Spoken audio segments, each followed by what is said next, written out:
The town of Dry Creek was small, sun-bleached, and known for two things: its gossip and its debts. Folks said news traveled faster than the stagecoach, and whispers could turn into a storm before sundown.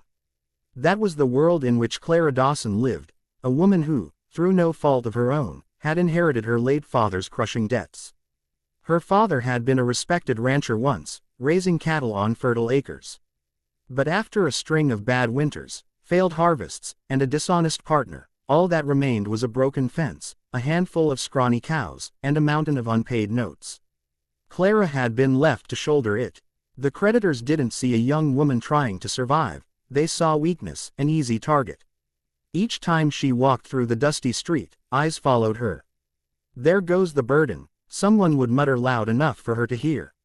Shopkeepers hesitated to extend her credit, children whispered cruel rhymes, and even those she once called friends crossed to the other side of the road. She lived in the shadow of shame, clutching every coin, every scrap of hope.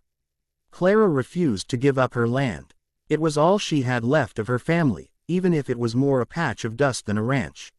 She mended fences with her own hands, worked until her back ached, and prayed each night for a miracle. Still, the debt collectors came. They warned her that soon she'd lose it all, that the land, her home, even her dignity, would be stripped away. One blistering afternoon, Clara stood outside the general store, clutching a small basket of flour and beans, when she heard the sneers behind her. "Burden Dawson," one man chuckled, "always scraping by. She'll be begging by winter." The words cut deep, but Clara lifted her chin. She refused to let them see her cry. It was then that he appeared, Wyatt Hale, the wealthiest cattleman in the county. Folks said his herd stretched farther than the horizon, and his ranch house gleamed like a palace compared to the sagging shacks of Dry Creek. He rarely came to town himself, preferring to send hands for supplies.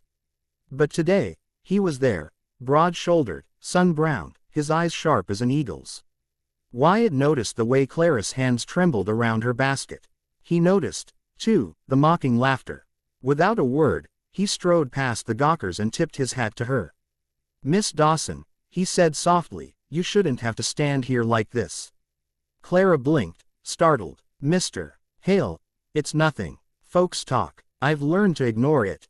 His gaze lingered on her weary face, on the strength that lived beneath her hardship. Something stirred in him. Respect, maybe more. The crowd snickered again, but Wyatt turned to them, his voice like thunder. "You call her a burden. You think debt makes a person less worthy." His jaw tightened. "Every man and woman here has struggled, yet you'd mock someone carrying more weight than you could ever bear." The laughter died. Silence fell heavy. Then, to Clara's shock, Wyatt pulled a folded paper from his coat pocket, a deed, stamped and sealed. "This here," he said, holding it high enough for all to see, "is the title to 100 acres of my best grazing land."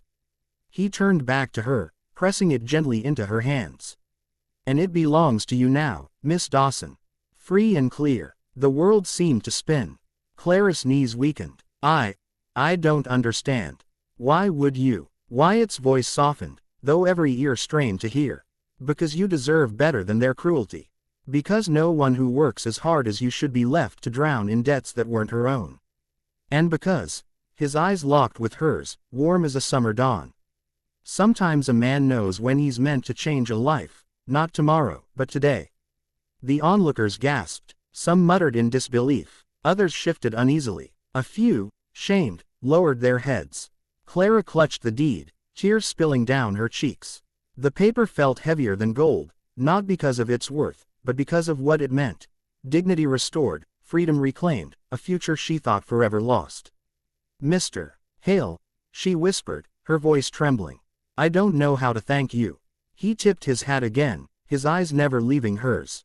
"Start by calling me Wyatt." From that day, the whispers in Dry Creek changed. They no longer called Clara a burden. They called her the woman the richest cowboy in the county had chosen to stand beside. And though it wasn't wealth or land she had ever sought, she found something richer still: hope, respect, and perhaps the beginnings of a love strong enough to heal every wound the world had given her. And so, in a town where debts once chained her, Clara Dawson became the lady of her own land, carrying not shame, but pride. And all it took was one man brave enough to silence cruelty with kindness, and to hand her not just the title to his land, but the key to a new life.